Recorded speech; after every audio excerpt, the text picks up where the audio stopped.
Olá, alunos! Estou iniciando a aula de número 31 com a Unit Let's Save Our Planet, tá? É mais uma aula de inglês referente ao nosso quarto bimestre. E nessa aula de hoje, eu vou continuar falando para vocês um pouco mais sobre o uso das tag questions, né? Com um tempo verbal específico, no nosso caso, com o present perfect. E também vou explicar um pouco mais sobre o termo em inglês que nós chamamos de false friends. Termo ligado ao que nós chamamos de falsos cognatos, né, na língua inglesa. Então, seguindo essa ordem da apresentação, né, da aula, eu vou começar com mais exemplos, né, citando mais exemplos, em que nós podemos usar tag questions com o present perfect, né? Lógico, lembrando que temos que utilizar o auxiliar have e has. Antes de ler com vocês esses exemplos, eu gostaria de retomar que o present perfect é o tempo verbal, onde eu posso dizer que as coisas tiveram início, né? As ações, vamos dizer assim, tiveram início lá no passado, né? Em um tempo que nós chamamos de passado, mas elas refletem nos dias de hoje, como se fosse uma continuação do passado, né? Uma coisa que vem acontecendo. Então, esse é o contexto de uso do present perfect, né? Um dos.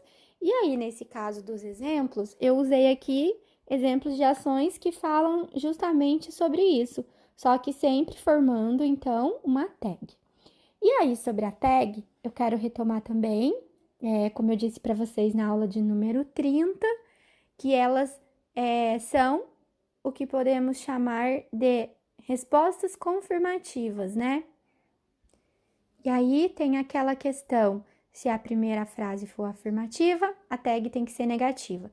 Se a primeira frase for negativa, a tag tem que ser positiva.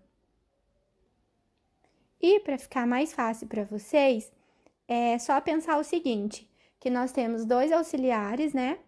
No present perfect, o have e o has. Então, justamente temos que colocar na forma negativa haven't ou hasn't, tá? Ou have ou has. Então, só isso.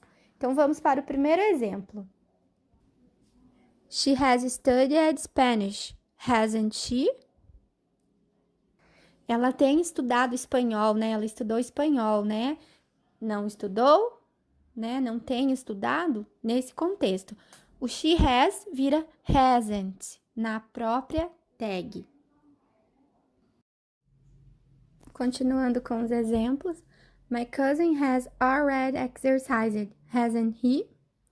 Meu primo tem se exercitado, não tem? Lembrando que a palavra cousin serve para primo ou prima, só que no final da tag nós temos o pronome he. Então, né, temos a suposição de que é ele, meu primo, masculino, né? Frase afirmativa, tag negativa, hasn't he? Temos também outro exemplo. The boys have done their homework, haven't they? Os meninos, os garotos fizeram o dever de casa, não fizeram? Haven't they, né? Seria a tag. You haven't worked a lot, have you? Você não trabalhou muito, não é? E aí, então, para finalizar esses exemplos, primeira asserção, né? Primeira afirmação aí, primeira frase, vamos dizer assim, negativa, constituída por you haven't. Aí, a tag torna-se positiva, have you. E agora, nessa parte do vídeo, eu vou contar um pouco mais para vocês sobre o que são os false friends, ou falso cognatos, que é um termo também muito usado para falar sobre a classe dessas palavras, né? São palavras que parecem significar uma coisa, mas na verdade significam outra. São palavras em inglês que são tão parecidas com outras em português que podem enganar quem não as conhecem ou não está prestando muita atenção no contexto de uso. E de forma resumida, é isso que chamamos de false friends ou falso cognatos em inglês. E eu trouxe como exemplo para vocês a palavra lunch, tá? Que em inglês significa almoço. Quando falamos, por exemplo, we have a lunch at 12 p.m., querendo dizer almoçamos às 12 horas, né? Ao meio-dia. Em termos de significado, lunch parece lanche, né? E não é, significa almoço. No caso, a palavra lanche em inglês nós chamamos de snack. E justamente por essa forma de escrita que nós a chamamos de false friends, né? Falso cognatos. Parece ter um significado, mas tem outro. E para continuarmos, eu vou pedir para vocês colocarem na página 7 da Unit Let's Save Our Planet. Lá no finalzinho dessa página, vocês irão encontrar um quadrinho com diversas palavras que são consideradas false friends em inglês. E então, nós iremos analisar o uso dessas palavras, né, dessas false friends, considerando, né, algumas colocações. Lembrando que, número 1, é uma palavra enganadora em inglês. E que, número 2, o verdadeiro significado é outro. Aqui está, né, a imagem do quadrinho da página 7. Vocês irão acompanhar comigo. Nesse primeiro momento, eu vou falar sobre o significado dessas palavras, tá? Então, nós vamos começar pela palavrinha actual. Actual, olhando, né, na sua forma de escrita, parece significar atualmente, né, ou atual, mas não é esse o significado dessa palavra. Actual significa real, tá? Então, o verdadeiro significado de actual é real. Vamos analisar agora essa palavra na frase. You don't know the actual reason that made me cry. Você não sabe o motivo real que me fez chorar, né? Você não sabe o verdadeiro motivo que me fez chorar, vamos dizer assim. Actual significa, então, verdadeiro, né? Real. Em seguida, temos a palavrinha college, né? Que parece significar colégio, mas não é. Significa faculdade. Observem a frase.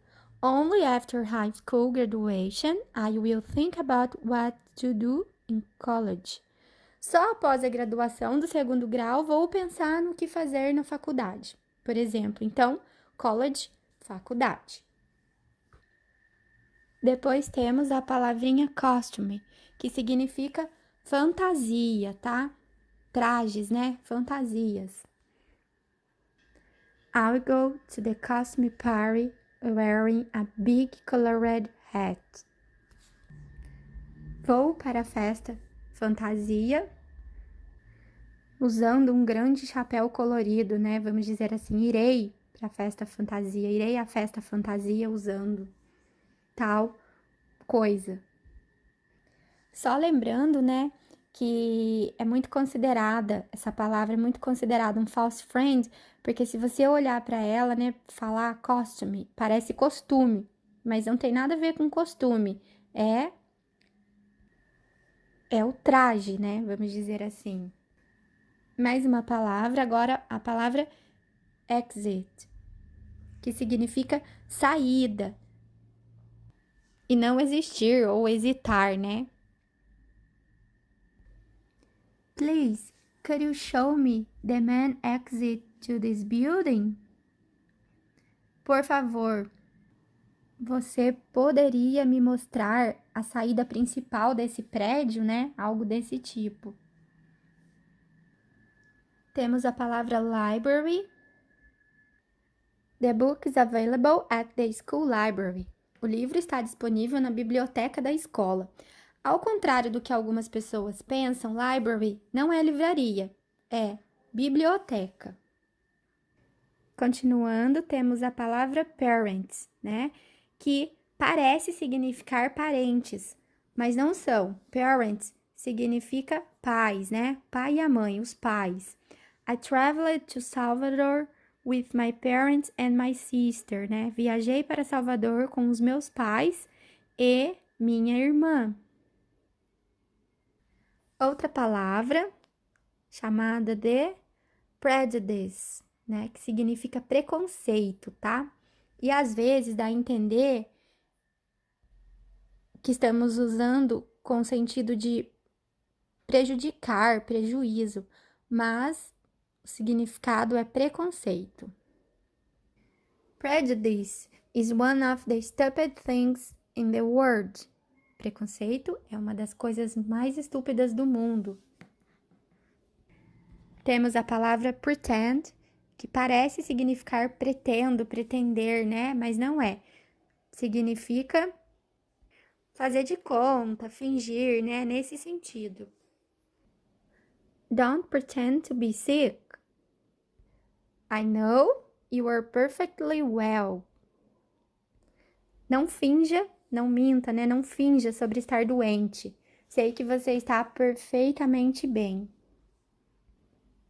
Vamos agora falar da palavra push, que parece puxar, mas não é. Significa empurrar.